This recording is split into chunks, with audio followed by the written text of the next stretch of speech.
All right, my next guest, the lovely Amber Baker, is on the air with me right now. How's it going, Amber? Going pretty good. How are you doing? I'm good. Great to have you on. Thank you so much for being on. Not a problem. It's an honor. Actually, this is my very first interview. That is awesome. So, I was just telling people moments ago, a little over a month ago, I've interviewed someone that is a friend of yours that you looked up to as a fellow model, in Miss Liddy Martins. And Yes. after that, I was like, why not I get you on the show? And yet here we are, a month later. Yep. So it felt, Lily's been a blessing. She's helped me through a lot of hard times in modeling. yes, she has. Lily is a sweetheart. She's very cool. Happy, things are going well for her, and I'm glad to help out someone that's a friend of hers. So it's very very exciting.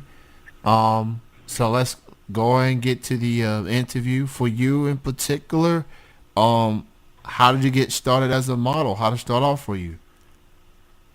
Well, about 7 years ago, I entered a contest on Facebook to win a shoot, and lo and behold, I won my very first photo shoot. I did a military pinup style, and I got the bug, and I haven't looked back since. I love it. It's given me an outlet to express myself with the beauty I'd never seen in myself through the photographers and working with amazing talent. My favorite photographer I've worked with is out in Yuma, Arizona. She, oh, sorry. She helped me see the beauty I'd never seen when I did my very first pinup shoot. EMC Photography Studio out of Yuma, Arizona is like one of the best photographers I've worked with. So say, hey, I've got flaws. I'm different. I'm actually physically disabled. I'm fighting fibromyalgia, and that makes posing extremely difficult sometimes. But I fight through it, and I have got some incredible art. I do remember you talking about that on one of your Facebook pages. You know, Yes, it's definitely and overwhelming at times. Having to deal with such adversity and things like that. oh, it is. And a lot of people who have dealt with as much as I have would have ran away and never looked back. My thing is, I'm 36 years old. I'm not only fighting the fact that I'm an older model, I'm also disabled, and I'm classified as plus size because I'm a big girl. I'm 5'11", and I love what I do because I'm inspiring other models to express themselves in different ways. It's awesome getting messages from people saying, hey, you've inspired me to step into modeling. What are some advice? Or to me, that's why I do this. I don't do it just to be beautiful or have beautiful artwork. I do it to show people, hey, you may not think you've got it, but get in front of that camera and give it a shot. That's well said. Just go out there and show what you can do.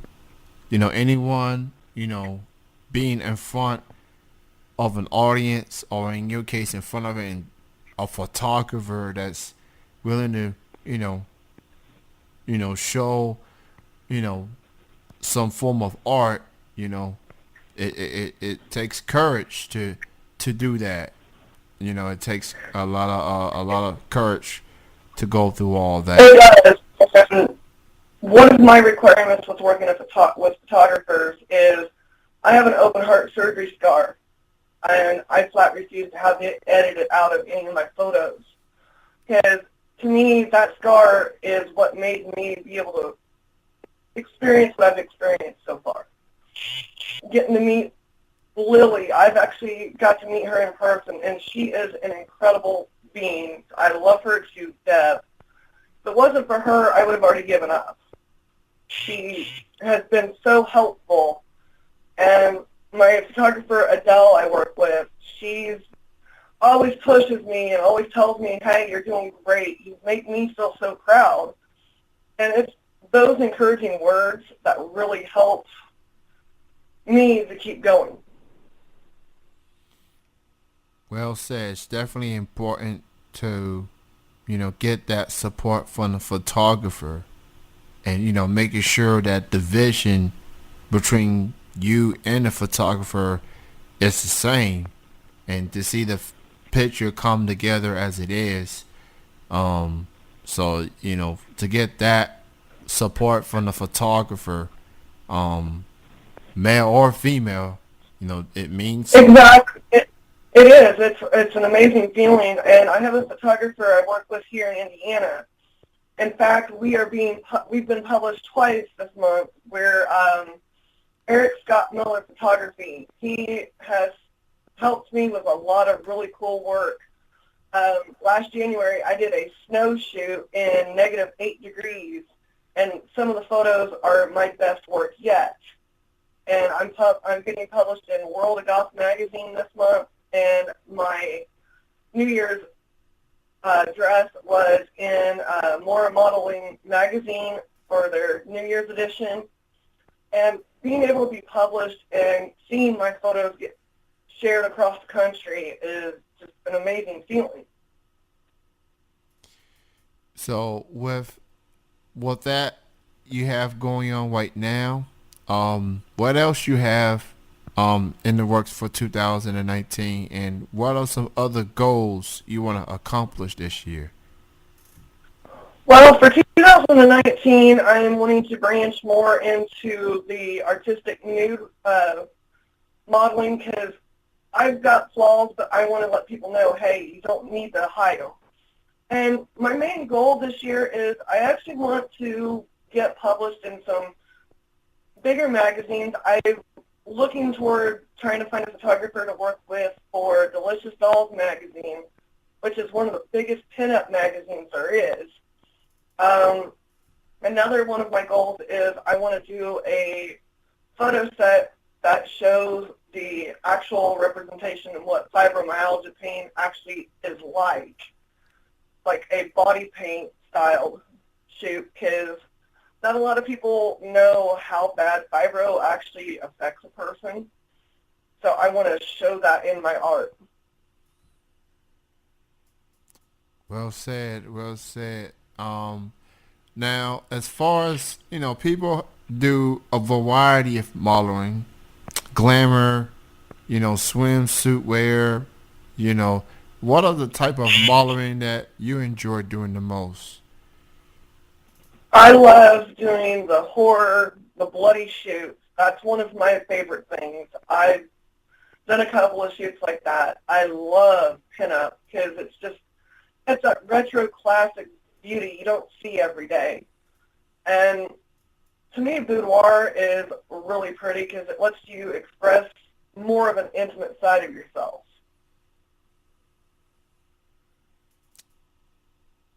I'm very familiar with that style. You know, it just shows, it's appealing. Some people may, like it or like it some other way, but it's all about, it feels like it's a storytelling appeal to it. At least that's what I think. Yeah, there's a lot of people that don't realize that boudoir is such a intimate thing. You can make it however you want to, but with me, when I do the boudoir shoots, I like to show my stretch marks, my flaws. I'm very proud of them because if it wasn't for my scars, I wouldn't be here today. So if people see that I'm not scared to show them, maybe that'll let them say, hey, maybe I can do something like this, even if I've got an amputee. I've actually worked and talked with a few of them that I've inspired to try to get into modeling, which makes me feel fantastic. So Amber, what would your advice be to anyone out there that wants to get started into modeling? What would your advice be? First thing I would advise is wherever you're locally located at, find some Facebook groups. Start looking for TFP, trade for print shoots. Help build your portfolio up. But one big thing is never go alone on a new shoot with a new person, because it's one of those things you take a risk. And if you show that you're confident enough to even do it with somebody there, it helps your confidence feeling comfortable. I love my husband. He's my bodyguard on all my shoots. He's so supportive. Another good thing is references. Make sure you ask the photographer for references of models, makeup artists, everything they've worked with. Contact them. Ask questions. Make sure your ideas collaborate with their ideas. That way you guys can come up with some amazing work. That's very true. I've heard stories with models that when it comes to photo shoots, they do have a chaperone or they have a bodyguard with them. Especially if you're working with someone for the first time, things like that. So it's Yeah, and especially with all the human trafficking going on, you got to be very cautious on who you work with. Always check references. Even take it a step further if you want to. Do a background check on the photographer and see what comes up. I mean, you can never be too safe in this industry as a model.